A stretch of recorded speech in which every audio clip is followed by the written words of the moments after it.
Welcome to Trial Lawyer Prep. What if you could hang out with trial lawyers and jury consultants? Ask them about connecting with clients and juries more effectively. Then take strategies, tactics, and insights to increase your success. Each week, Elizabeth Larrick takes an in-depth look at how to regain touch with the everyday world, understand the emotional burden of your clients and juries, and use focus groups in this process. Elizabeth is an experienced trial lawyer, consultant, and founder of Larrick Law Firm in Austin, Texas. Her goal is to help you connect with juries and clients in order to improve your abilities in the courtroom. Now, here's Elizabeth. Hello, and welcome back to the podcast, Trial Lawyer Prep. I'm your host, Elizabeth Larrick, and I'm glad you're here with me. This is a podcast designed and dedicated to lawyers trying cases, personal injury, employment law, business law, maybe a little bit of criminal law too in there. But basically, we have set up this podcast. I've set up this podcast to talk to you about preparing people to testify, how to get the best testimony possible, how to use focus groups to dive into what the jury is going to think, to find holes in your case, to find blind spots that you may have. We have some folks that come in along the way as experts to help us. We just heard one in last episode talk about our image and gave us a few tips about things that we can wear. Definitely sometimes fun things to talk about. Today is a little different. We're going to talk about how are you preparing your client. Now, I have been on the road a little bit for the past couple of weeks doing some speaking engagements and working with some clients in different places. And anytime I go to a speaking engagement, I always like to have conversations with folks and just ask, hey, how are you guys doing stuff? Or how are things working for you? What's not working for you? And I was a little shocked that so many conversations that I had with attorneys telling me, we just have generally one meeting with folks. We tell them to tell the truth and say yes or no. It's okay to say I don't know or don't remember. That's pretty much the gamut that we run. We really don't need to spend too much more time with folks. And it really got to me thinking like, am I the only one out there doing this? Phases and steps and multiple meetings? No, I know that I'm not because I just taught a class of witness preparation, and I know that there are other people out there doing kind of a multi-phase, multi-plan, but that led me to maybe we should be talking like asking some questions here. And so that's what this podcast is really going to be about, is asking some questions. My first question was like, do you have a plan? Because when I was having these conversations with lawyers, and again, I'm just being curious. Hey, everybody's got different constraints to different firms and times and expenses, and you guys decide how to spend your time. But really what struck me was most people don't have a plan at all. And the prep that they're doing with clients, and let's just run the gamut here. Deposition testimony prep, motion prep, mediation prep really doesn't follow a plan. It's just we need to do some kind of call to tell people where to go and what to wear and really what's going to happen. But it doesn't really sound like you do any preparation either. So are you having a plan for preparing folks? And do you have a plan to prepare yourself? Because what that makes me think of is you aren't really prepared to talk about the facts with folks or case weaknesses, that you're really just hoping for the best. Just hope for the best. And a lot of pressure on this client's nice enough. I think that they're going to present fine. It should just be fine. Which is telling me like, wow, either there's just not a lot of stock, or not a lot of value in a client deposition or a client role at mediation, and a lot of times I will tell you from my experience working as a solo, sure, there were times before I was doing multi-step prep with people that, people would get in there and say things that were damaging to the case, and they would not follow what I had advised them to do. And it was really frustrating. And it was like they were bombing their case, which, as a personal injury lawyer, you can't let any piece of value go down. You need every piece of value to stack up when you're fighting the insurance companies. I get it. We can be really jaded about having a bad experience or multiple bad experiences But I just go back to, let's just look at this. Did we have a plan? Did we cover the full plan? And did we spend time ourselves getting ourselves ready and what we need to talk about? Did we spend time listening and talking with the client on multiple occasions? Just make sure we know what is in that brain or what's going on inside that brain. The other thing that I heard, because of course, a lot of people that I talk with know that, oh, you like to do days and days of preparation. And they say, my clients they're just not sophisticated people. This is the prep they need. Just tell them to tell the truth. And again, that led to me more questions of, is this just coming out of laziness? You're just putting this label on people. Do you really think your clients are dumb? Is that really it? Hey, these people just are dumb. When you tell me they're unsophisticated, that's what I assume. They're not smart enough to understand what a deposition is and questions and preparing for that, which then, of course, leads me to the question, do you care? Oh, of course. But really, do you? Because if things are important, you spend time on it and you spend money as well, right? So if you want to find out what's important to somebody, look where they spend their time and their money, right? Will tell you what's important. And the thing is, if you don't spend your time preparing your client to fulfill their role, testifying to fill their role at mediation, and they may not have a big role at mediation, but I've fallen into the same traps that most people have. When I came into practice, I didn't know what I was supposed to prepare people for. And I did, hey, here's a video, watch this and follow this, or we send this letter out, or just tell the client not to talk at mediation, and what I found was really disappointing. Like, I was disappointed, just generally, they were disappointed. Everybody's just really frustrated, and there's a lot of lost trust. And once I started to really sit down and spend a little extra time with people, especially like for mediation preparation, and they were able to, in that moment at mediation, when they're getting hammered by the mediator, they're hearing something that I'm cringing, and I'm just thinking, all right, I hope they remembered what I said. When the mediator leaves the room and they turn to you and they said, wow, that's exactly what you told me they were going to say.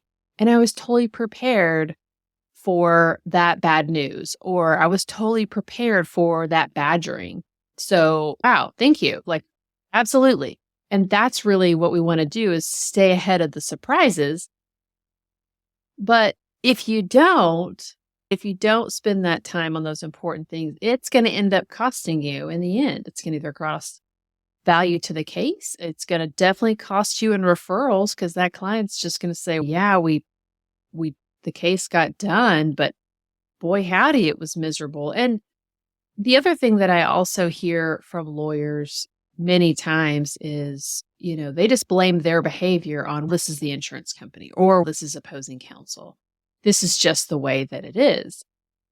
And from the very jump start, and why I'm so passionate about preparing people for deposition and testimony and feeling like this is the place where people fulfill their role in their case and work through some of the crap, mental crap that they've been put through when you go through an injury or losing a job. I believe that there was a better way to serve our clients.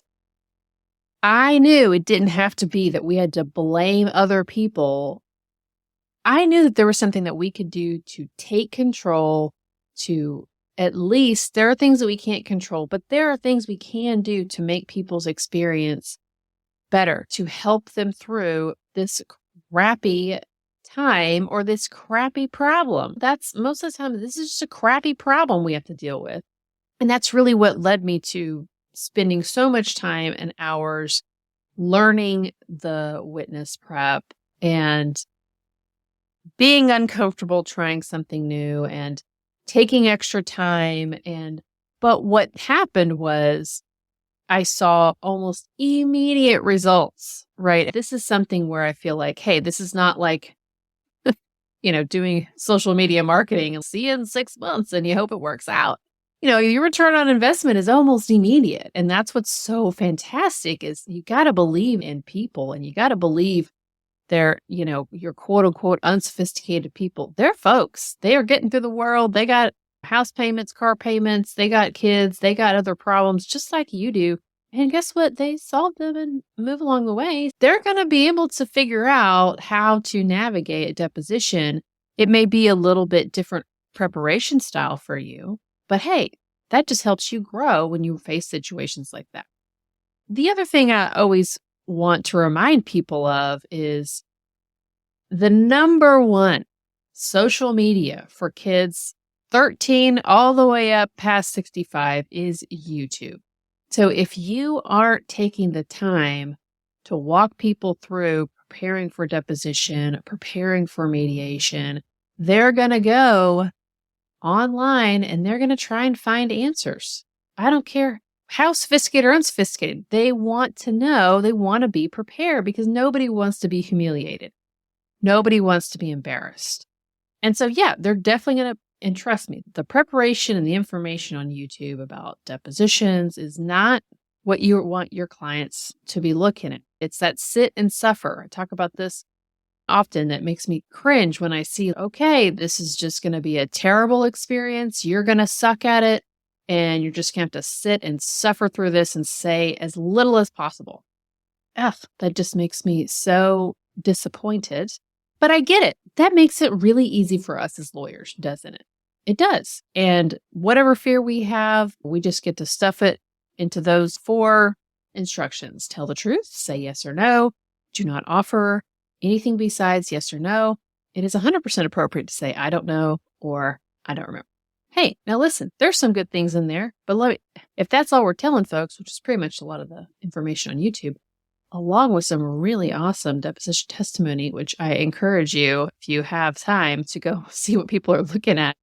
It's pretty entertaining. But you don't want your clients doing that behavior. And that's my point. Don't let somebody else prepare your client because it's going to be YouTube and it's not going to be what you want. At the end of the day, if you don't have a plan, but you do care about what happens to your clients in deposition and in mediations, and you do want to have the right case value, and you do want to have clients that send you people and refer people, then I just challenge you. It's just a very simple challenge.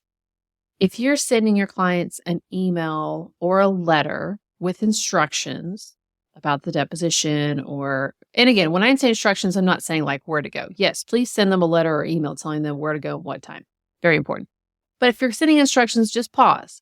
Take that letter, set up a phone call, set up a Zoom call, that's even better, and just have a conversation about what the instructions you have in your letter, and then ask them if they have questions, right? And then have one other meeting, right? My challenge is just have 2 meetings with folks. And again, this is not scary stuff. You know these people, you know what depositions are, and just see if you're going to have a little bit better result, because I guarantee you that second meeting, you're going to learn a whole lot more about what your client thinks, how they feel, and the expectations that they have of you and of that deposition. And they're going to bring you a lot more questions, and they're going to feel a lot more prepared spending that extra meeting, 30, 45 minutes with you. Now, obviously, if you want to go above and beyond the challenge, then spend a whole hour with somebody in that second meeting.